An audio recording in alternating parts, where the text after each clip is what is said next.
اعوذ باللہ من الشیطان الرجیم بسم اللہ الرحمن الرحیم۔ دوستو، آج 7 جون کا دن ہے اور میں تھوڑی سی بات کروں گا پاکستانی سیاست کے حوالے سے، خاص طور پر پی ٹی آئی کے حوالے سے۔ اور پی ٹی آئی میں ہم دیکھتے ہیں کہ پی ٹی آئی کے جو سینئر نائب صدر ہیں، عمران خان صاحب کے بعد جن کا سب سے بڑا عہدہ ہے وہ ہیں ملتان سے تعلق رکھنے والے سابق وزیر خارجہ مخدوم شاہ محمود قریشی صاحب۔ 9 مئی کے افسوسناک واقعات کے بعد شاہ محمود قریشی صاحب اڈیالہ جیل میں قید تھے۔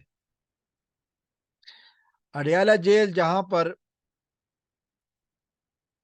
ان کے وکیل کو ملاقات کی اجازت نہیں تھی یا بہت کم تھی، لیکن جو دوسرے افراد تھے، خاص طور پر فواد چودھری جیسے افراد کو کئی گھنٹے روزانہ کی بنیاد پر جب وہ چاہتے ملنے کی اجازت تھی۔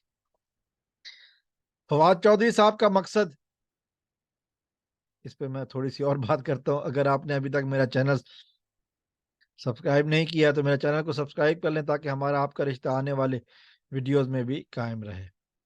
فواد چودھری صاحب کا مقصد ملاقاتوں کا شاہ محمود قریشی کو پی ٹی آئی سے الگ کرنا تھا۔ شاہ محمود قریشی ڈٹے رہے۔ حکومت وقت نے کئی طرح سے ان کے اوپر دباؤ ڈالا۔ حکومت وقت نے مقدمات در مقدمات ان کے اوپر دباؤ ڈالا۔ حکومت وقت نے فواد چودھری جیسے افراد کو بھیج کر ان کے اوپر دباؤ ڈالا، لیکن قریشی صاحب نے ہمت نہیں ہاری۔ قریشی صاحب ڈٹے رہے۔ قریشی صاحب ڈٹے ہوئے ہیں۔ شاہ محمود قریشی کو اڈیالہ جیل سے کل 6 جون کو رہا کر دیا گیا۔ شاہ محمود قریشی صاحب جب باہر آئے ہیں اور پھر میڈیا کا سامنا ہوا، سوالات پوچھے گئے، جوابات دیے گئے۔ سوال پوچھا گیا کہ آپ کس پارٹی میں ہیں؟ جواب ملا، میرے ہاتھ میں آج بھی تحریک انصاف کا جھنڈا ہے۔ سوال پوچھا گیا کہ آپ کی رہائی کسی ڈیل کے اوپر ہوئی ہے؟ جواب ملا نہیں۔ پھر سوال پوچھا گیا کہ آگے آپ کا کیا ارادہ ہے؟ جواب ملا کہ زمان پاک کل جاؤں گا اور اپنے لیڈر، اپنی پارٹی کے لیڈر عمران خان صاحب سے ملاقات کروں گا۔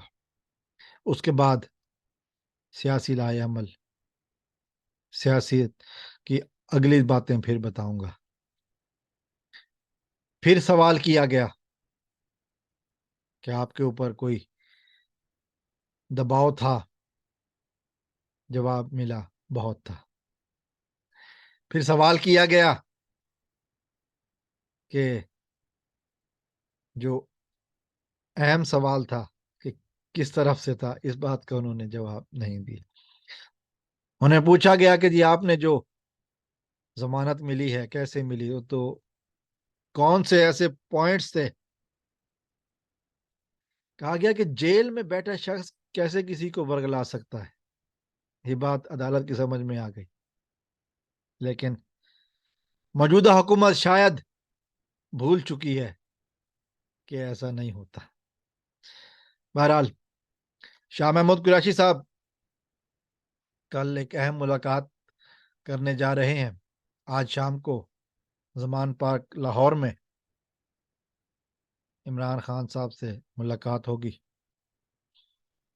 تحریک انصاف کا مضبوط ترین پاوا، جو بھی آپ کہہ سکتے ہیں، مجھے مضبوط ترین ستون قائم ہے، ٹوٹا نہیں، ابھی تک ٹوٹا نہیں، قائم ہے۔